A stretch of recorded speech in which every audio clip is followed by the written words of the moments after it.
Oggy, we're going to talk about Donnarumma and Manchester City, but I feel it's apt to bring him up now. If they're so desperate for an experienced goalkeeper, then surely the Italian ticks all the boxes, doesn't he?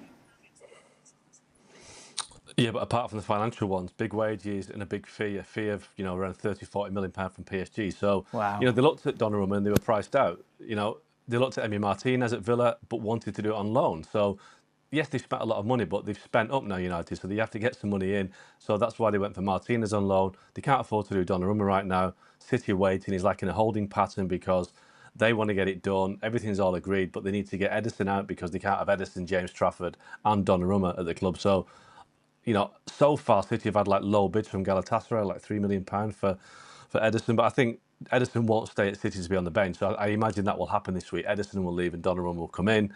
And then City have got a world-class goalkeeper who doesn't play the way that Pep likes to play with a long ball and with his feet, but is a great goalkeeper, so they'll certainly be upgraded. It's a little weird when you saw the mistakes that James Trafford made at the weekend. Exactly. That's so you're putting a player on. You're putting now. You might say at PSG they did the same thing, but PSG didn't take as many chances going back to the goalkeeper as City do.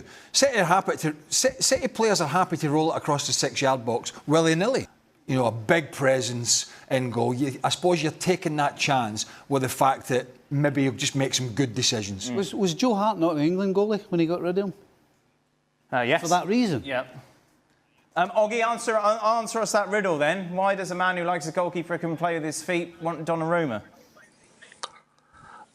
It's a question that Pep hasn't answered. It's a really strange one because they put all their eggs in the James Trafford basket. We're telling us that he's the one for the future. He's going to challenge Ederson. He's going to be the number one beyond. And then all of a sudden, this real curveball comes in, Donnarumma. Because as great as he is, he's not great with his feet. And you're right, the reason why he moved Joe Hart on, but there were other reasons as well. The basic one was the fact that he wasn't very good with his feet. So maybe Pep is looking at a different way of playing. I mean, the way that Ederson played was crucial to the way that City played. His ability to beat the press with a long ball to Haaland was really effective, and they can't do that with Trafford. They won't be able to do it with Donnarumma. Whether Pep thinks that the game's changing and that they need a more reliable goalkeeper than one that can just distribute the ball with his feet for 50 yards, but he hasn't answered the question because they haven't signed Donnarumma. So, as managers always say, I'm not speaking about a player that plays for somebody else, but it's a real question mark because it doesn't stack up because Pep has always wanted a goalkeeper that can play the ball with his feet. Mind you, in saying that, is as troublesome as it was for the young man at the weekend, who is a good goalkeeper, on the face of it, is not their only problem. Because they were absolutely average at best. Why were they so bad? I think they found a team in Tottenham who had a really good shape. They found a team in Tottenham that was willing to try and pass the ball out. They found a team in Tottenham that had a bit of pace to run in behind on the counter and suck them in. Paulinho and Bentancur and Sarr and certainly Paulinho gave them a lot more solidity. And they lacked...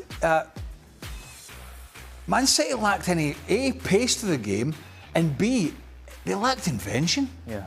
They lacked invention. And once again, remember last year when we cut... And I'm not saying this is a big story. Do you remember last year, Carabao Cup, when they went out at Tottenham and they cut to the bench and they were all laughing? I can't remember what the score was at the time. They cut to the bench and Phil Foden, who was on the bench, didn't start. He's chuckling away. Right. I mean, they're getting pumped. He's chuckling away in the sidelines, which makes me think, what's going on at this football club? Yeah. It's hard to fathom. On the face of the weekend, they got what they deserved. Absolutely nothing. And they could still have been playing today, it seemed. And not have scored. Don, how can they have been so good against Wolves and so bang average against Spurs? Well, I looked at that team, Dan, and take Rico Lewis out of it because he's an attacking fullback and so is Aït-Nouri. They played with 3 defenders on the pitch. They played with Nico Gonzalez as a holding midfield player, Diaz and John Stones. You can't play 3 defenders. You've got to give the opposition a little bit more respect than saying we're going to play Reinders, we're going to play Cherki, we're going to play Marmoush, we're going to play Haaland, we're going to get all our attacking players on the pitch and we're going to try and outscore them. It's a nice theory and it's nice on paper when you see the team sheets come in, but when you think 2 centre-backs and 1 holding midfield player and that's it feels like it, and it looked like it was never going to work. I just think he took too many gambles, too many chances. Maybe he was thinking we'll get on the front foot. They created a few chances, to be fair, in the first half an hour. If they took one, it might have been a different story. But the second half, the longer it went on, Spurs looked comfortable. City started to lose confidence. They didn't get the likes of Reinders on the ball enough. They certainly didn't get Marmoush and Cherki on the ball for any length of time, any good moments in the game in the second half. And they sort of went really flat, and that'll be the worrying thing for Pep. I think on the Donnarumma thing, I think maybe it's a little bit more simplistic. Maybe he's thinking, well, I'll buy the best goalkeeper that I can buy, and I'm not here next year. It's someone else's problem. We've seen Liverpool tonight, right? At the moment, a little bit weak in the full-back positions. Not because they're bad players, but because they're new to the club and bedding in. If you look at, and that's a problem. You saw the problems that was caused by Liverpool, by Newcastle against Liverpool. We've seen it in 2 or 3 games. 6 goals they've lost. Not all because of the full-backs, but it's certainly an issue. You take that to City, and you look at, there are other facets of the team you could pick apart, I suppose. But the 2 full-back areas, to me, are still so defensively weak, it's scary. So then you're relying on holding midfielders and centre-halves. Because Rico Lewis he's a tidy footballer. But come on, anybody worth a salt can get at him. And Nouri likes to get on the ball, but he's not a very good defender. And that doesn't get away from the problem that City had last year. It hasn't addressed the issue, or one of the issues that they had last year. To bring in good footballing fullbacks who are not great defending, it's like, you know, just doing the same thing and getting the same results. You know what I mean? That aura that City had has completely vanished. Yes. And you shouldn't underestimate how that affects teams, particularly when they go and play against the so-called big boys. You know, because, number one, you know that they'll give you a chance, which you didn't have before. You know that going forward, they're not as sharp, they're not as quick, they're not as clinical. And so defensively, you're encouraged to actually be brave and get tight to people. And as I said, the aura defensively has been completely smashed. And so teams are going now and playing City, home or away, and it's really simple.